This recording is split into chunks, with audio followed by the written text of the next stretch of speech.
बच्चों आज हम चांदे की सहायता से कौन बनाना सीखेंगे। चांदे की सहायता से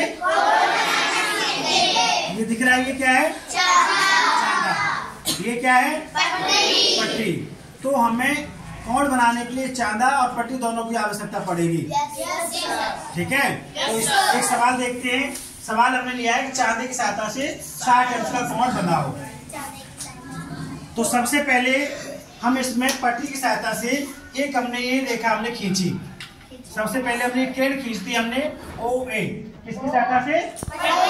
पट्टी की सहायता से।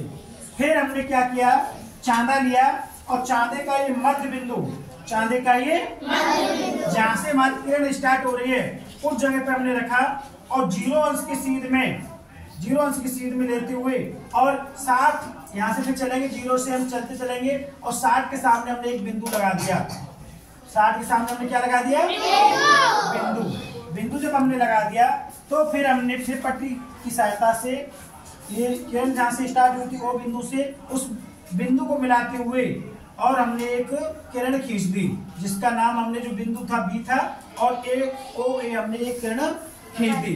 इस तरह से हमारा जो कोण BOA या कोण AOB 60 अंश की रचना हुई।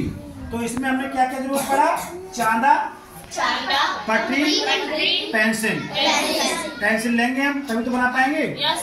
तो इस तरह से इसकी रचना करने के लिए हमें क्या क्या करना पड़ा था? पहले हमें किरण खींचनी पड़ी, किरण के फिर चांदा लिया, चांदे को हमने इस जगह पे रखा और फिर इससे हमने एक बिंदु लगा लिया B, बिंदु को मिलाते हुए और O और B हमने एक किरण खींची और इस तरह से कोण BOA या AOB 60 अंश की रचना हुई। समझ में आया? समझ में आया कि सबके? अब इसके बाद अब तुम करोगे 45 अंश का कोण बनाओ।